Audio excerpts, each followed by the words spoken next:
Welcome back, MTN Giants podcast. The Giants are a funny team. It's like every time you think it's going to be a rough game because it should have been, you go into the week with your phenom wide receiver one out, you're starting running backs out, and you go to a Seattle team that has a very loud fan base. They had just lost their previous game, and the Giants looked pretty, I don't want to say lifeless on Thursday, but they didn't look great against Dallas. A lot of missed opportunities.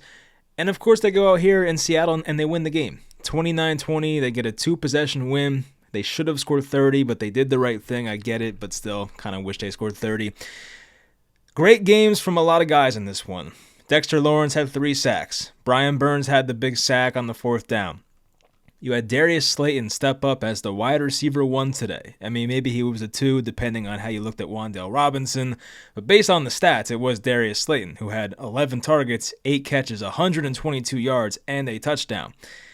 And even another rookie, Tyrone Tracy Jr. at running back. We saw some Eric Gray. He had a couple nice screen passes early, had the big fumble.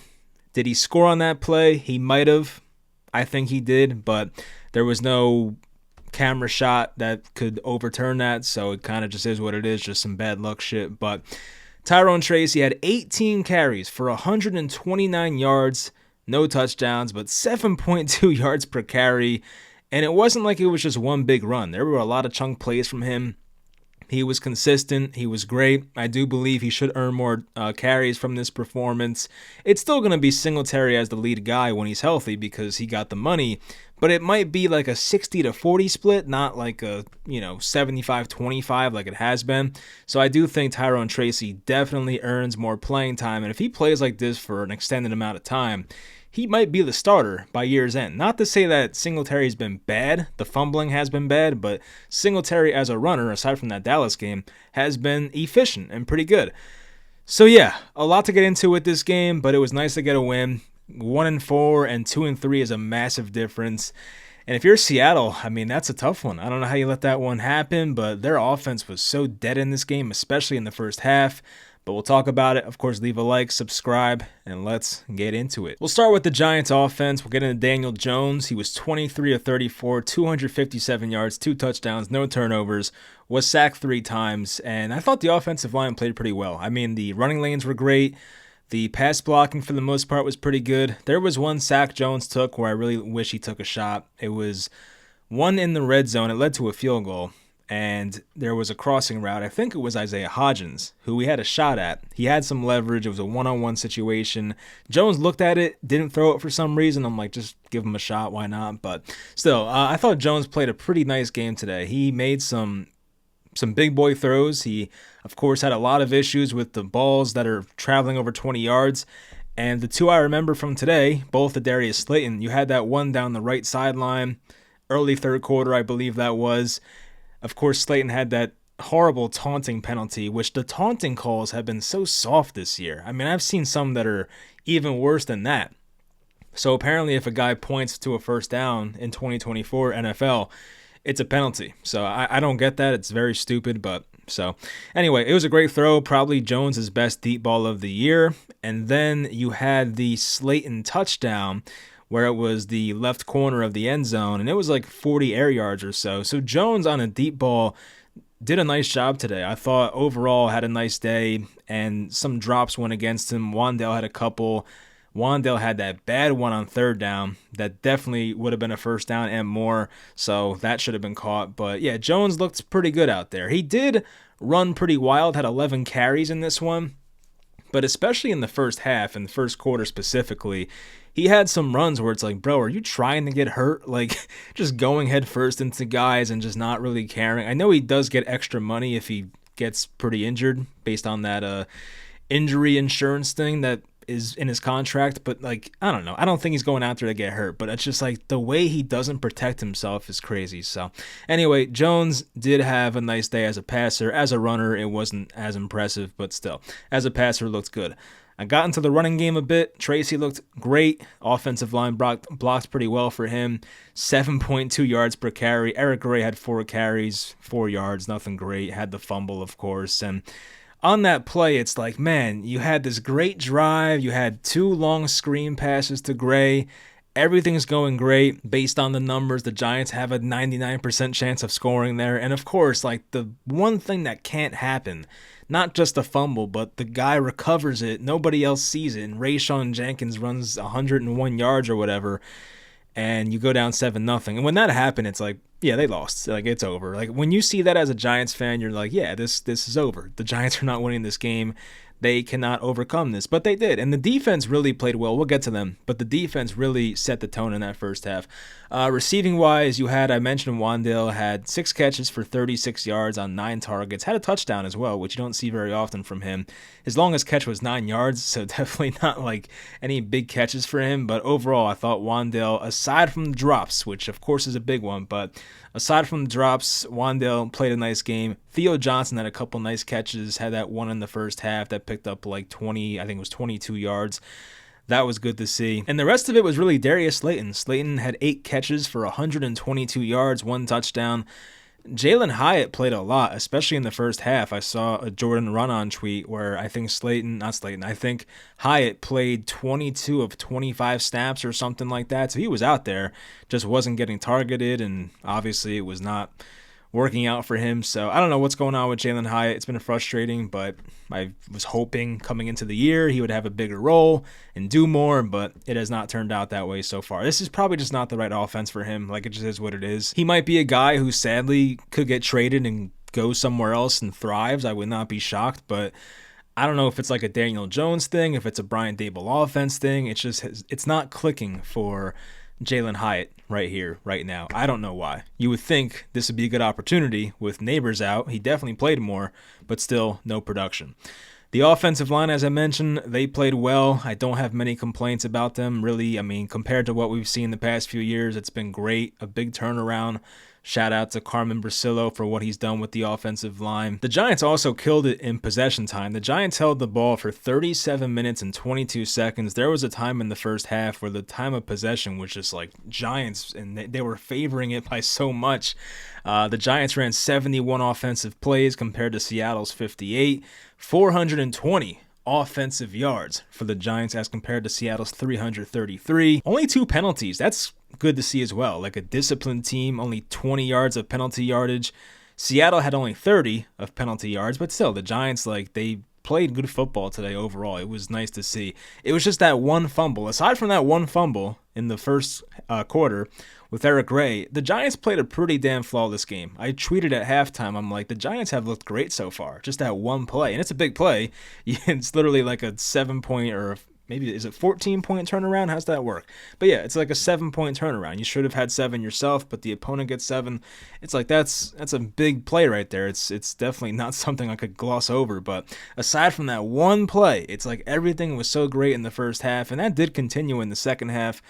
On field goals, the Giants were 3 for 3, so shout out Greg Joseph for doing his job there. Of course, he has 1 miss as the Giants kicker, but the last 2 weeks have been nice for him. On third down, the Giants were 7 for 16, converted 44% of the time. That was good to see. Giants were 0 for 1 on fourth down, of course. 1 for 4 in the red zone, so you would hope that's a bit better, but Seattle luckily was worse. Seattle was 3 for 11 on third down. They were 1 for 1 in the red zone, of course, but overall, like Seattle, that big fourth down they missed, Seattle was 0 for 2 on fourth downs in this one. That big fourth down they didn't get on their own 34 in the fourth quarter. It was early fourth quarter, but still, it's a big play in the game. And, of course, Brian Burns got the sack. For the Giants defense, we'll go through their numbers. Of course, I mentioned Dexter Lawrence. He was amazing in this game. No surprise. He had 3 sacks in this one. Had 2 tackles for a loss and 2 solo tackles. Even DJ Davidson, a guy that we really don't talk about much, had 2 sacks in this one. So he also almost had an interception. I forget who batted the ball up. I think it was Burns. But he was close to an interception. It looked like he was going to get it in the fourth quarter. It bounced off his hands. I was like, damn it, like that would have been nice. But a lot of guys played great defensively. Even Tyler Nubin had that fumble recovery that was caused by, I forget if it was, I'm going to look at the stats to, confirm this, but it was like Okereke and Banks at the same time punched that ball out from DK Metcalf. It was Deontay Banks who was actually credited with that forced fumble. And I do want to say for Banks, he looked great. Like, I think Banks coming into this matchup, a lot of us were nervous because Seattle has three really good receivers. And for the past, I don't want to say few weeks, but like for the entire season, really, Deonte Banks has not looked like a first round level cornerback. And in this one, he had 3 passes defended, 2 solo tackles. And I can't remember him giving up a big play. There might have been one in there, but for the most part, it's like he was really good and had that, forced fumbles. So he was big in this game, definitely a positive, which is nice to see. I would say even the whole defensive line played well. Even Nacho, Nunez Roches had half a sack, had that one pass knocked down in the fourth quarter that I believe would have been a first down. So even he played well. Of course, Bobby Okereke was in there making some big plays. He was in there on that fourth down stop with Brian Burns. It was definitely Burns who got there, but Okereke was right behind him. Kayvon had some flashes. I do want to see his pressures. That'll probably come out tonight or tomorrow, but he definitely got near Geno Smith a few times in this one. Was given half a sack in this game, 1 solo tackle. So I think he looked better than the stats look, but I think Kayvon took another positive step here. He did look better versus Dallas, but overall it wasn't a bad game for Kayvon Thibodeau. He did get injured at one point, but he missed like one play, so he was fine. I didn't mention Drew Phillips. Drew Phillips had a big play. I don't know if he hit this ball away or not. I don't know if they showed a replay. Maybe I missed it. But on that big play, which is right before the blocked field goal, it was a 3rd and short, like a 3rd and 4. And JSN ran the out route, and it was Drew Phillips who looked like he knocked that ball away, which forced Seattle to go for that field goal, which of course was blocked once again. And if Phillips isn't in play to hit that ball, which maybe he did, maybe he didn't. I saw some people say it was a drop by JSN. I don't know. I wish I saw a replay. Let me know in the comments. But Drew Phillips overall had a couple nice plays in this game. It was great to see him back from the injury. Of course, he missed last week versus the Cowboys. Tyler Nubin did have 7 solo tackles. I mentioned he had that. He had the fumble recovery, he had a tackle for a loss. So the second-round rookie safety playing well. That's good to see. And you got to give credit to Shane Bowen. I mean, Shane Bowen looked like he had a game plan that was definitely working in this one. They sacked Geno Smith 7 times, and they really didn't let Seattle beat them deep. That might have been a big emphasis in this game, like don't let Lockett or Metcalf get behind you. They weren't really giving those guys a chance to make big plays. They kept a lot of things in front of them, but it was working. It really was. I mean, you had even the run game for Seattle was not doing much. They didn't stick to it much. Kenneth Walker only had 5 carries, and Charbonnet only had 2, so 7 carries for your running backs. Now, Geno Smith had a couple of big runs. One was a 32-yarder, but Geno had 4 carries for 72 yards, so that sucks. But for running backs on Seattle, they really did nothing. Only combined 7 carries for 30 yards combined from Kenneth Walker and Zach Charbonnet. Like, I'll sign up for that any day. Like, that's great. And it seemed like Shane Bowen, as I said, they did not let Metcalf or JSN or Lockett beat them deep. Lockett made 1 big catch. It was right before halftime. It was annoying, and it led to a field goal. And by the way, I know people say this all the time, but it's so funny how Tyler Lockett will play an entire game, make catches, and never get tackled. It's amazing. Like, he never gets hit. I don't know how the guy does it. There's a reason he's pretty healthy for the most part and still playing at 31, 32 years old, but the guy never gets tackled. On that play where he caught it right before halftime, if he made 1 cut and made a guy miss, he might have been gone, but he always catches the ball and just goes down. I mean, as I said, it's great for longevity. He's been around for a long time. He's made a lot of big plays, but it might drive some Seahawks fans crazy. I mean, if he made that 1 cut and scored, I mean, this game might have been a different outcome. They did a great job on JSN for the most part. Did have that touchdown late in the game. It was zone defense. It looked like Okereke may have been able to drop back more and been able to be in a better position, but that was like the one part of their zone that was open. They had the corners covered. If they were playing Tampa 2 or something, it would have been negated. But unfortunately, like maybe Okereke could have dropped more, but overall, they kept him in check for the most part. JSN, Tyler Lockett, I mentioned, had the 1 big catch before halftime, but aside from that, he had another one down the left sideline, but it was like those 2 catches, and then Metcalf had 1 nice catch on the Seahawks' second to last drive. It was a corner route, and Geno Smith hit a nice hole shot. Like, it is what it is. But for the most part, even causing a fumble on Metcalf, which he fumbled last week too, so he does have a hand injury. Maybe that has something to do with it, but DK got to be better with the ball security there. They didn't let Noah Fant kill them too much. I know Fant had a couple catches late in the game, but nothing too big. But yeah, as I said, nothing, like no big explosive plays for the Seahawks, and that was big in this game. And I forgot to mention, but this game started out pretty badly. I mean, the defense did a good job of getting them off the field quickly, but on the Giants' first drive, you had Daniel Jones basically sack himself. It was unbelievable. So the defense forces it wasn't a 3-and-out. Wait, was it a 3-and-out? No, it was not a 3-and-out. But the defense gets off the field relatively quickly. The Giants are not pinned, but they're at their own 20-yard line. And then Daniel Jones has that play where he stumbles over his feet and then loses the football. And luckily, Andrew Thomas was able to recover it. But to their credit, they did turn a 2nd and 25 into a first down, and they should have scored on that drive if Eric Gray held on to the damn football. So that call, if that play doesn't happen, if the Eric Gray fumble doesn't happen, we might be talking about a Giants win that's 28-14. That really changed the entire game. And as I said before, I am personally surprised the Giants were able to bounce back from that, because when that goes against you, especially as a touchdown underdog, when you're on the road, you go 80-something, 90-something yards, you get all the way down to the 1, you do everything right, and then you fumble that ball away like that, and they go all the way down and score. That must be a killer. You know what I mean? You're game planning all week. You're thinking all right, let's plan our first drive here. What are we going to do? And you do everything right until the very end. You can't execute. I'm sure it was killing the players and Brian Daboll, of course, but credit to them for playing great defense. The offense really stepped up in the second half, and it just all came together. So it was a great game for the Giants. It was a great win. They get to 2-3, and both their wins this year, I mean, they've been impressive. Of course, any win in the NFL is great, but 6.5-point dogs at Cleveland in week 3, they get that win. Then they're 7-point dogs in Seattle this week, they get the win. It's when you expect this team to just lay down and die, they always come back and get this, a crazy win, which does say a lot about Brian Daboll, and I highly doubt he would be fired this season. I don't see that happening, but seeing that the team would fight like this, even without Malik Neighbors, who seems like the heart and soul of this team, to come out in Seattle and play that well, it says a lot about your football team. Now, I do have my concerns about the Giants at home, because they have been so bad at home. The Giants have played 2 home games this year. They have no touchdowns in either of them. So it's very concerning. I'm trying to do the math here. So they've had 7 field goals at home, but no touchdowns. So the Giants, who do play home the next 2 weeks against good teams. They're home against Cincinnati next week, which I believe is Sunday night. It's an 8:20 game. It's either Sunday or Monday. I think it's Sunday night. And the Bengals, man, they had a rough loss today. I felt bad for them. They absolutely should have won that game against Baltimore. Big loss for them, so they'll be pissed off. But so you have them at home. Then you have the Eagles at home, back-to-back weeks.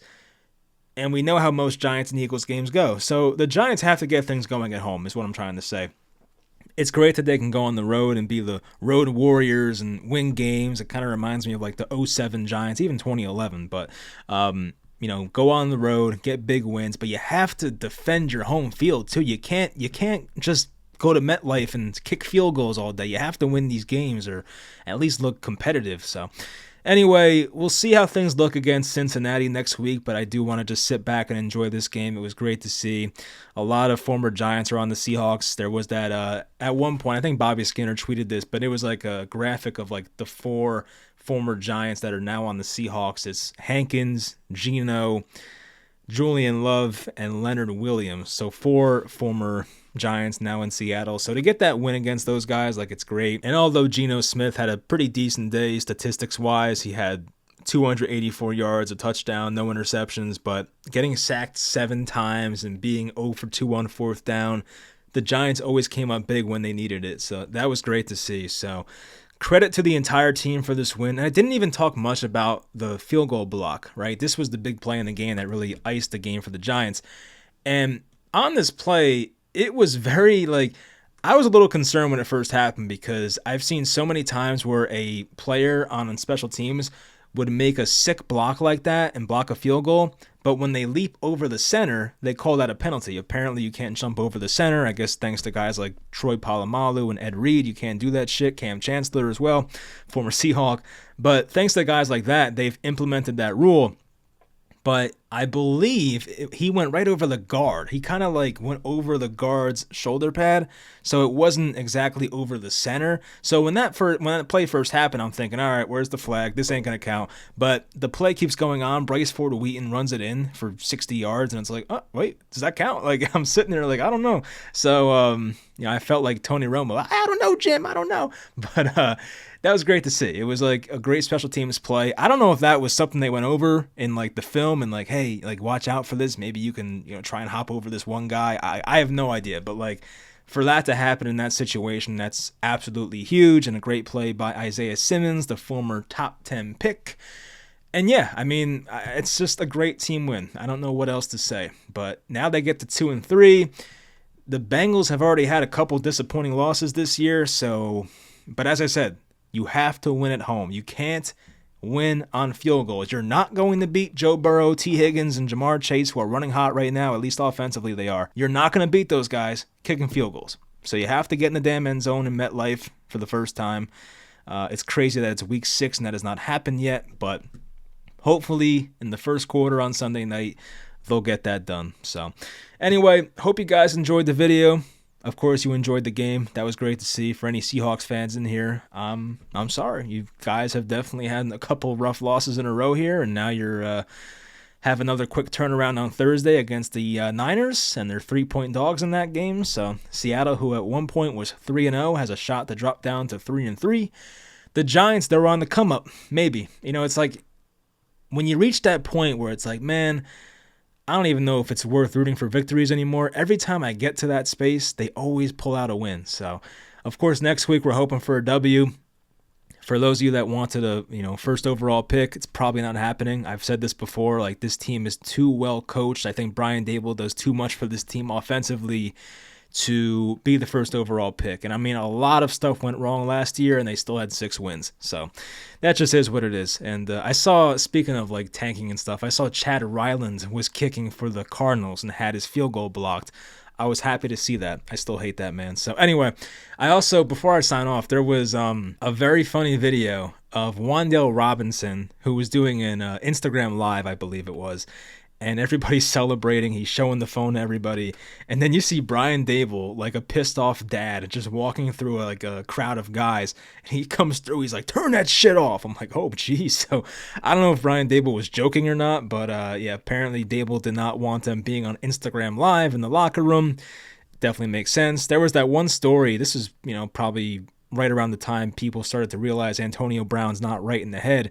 But there was that time where Antonio Brown was live streaming during it was like during a post game, I think, in the Steelers locker room. And then I forget if they found out during or after, but Mike Tomlin was very pissed off about that. And I don't know when this happened exactly, but it might have been like 2018 or something. But yeah, so Antonio Brown, that happened as well. This situation's not as bad, but like still, Wan'Dale Robinson getting yelled at by Dabes.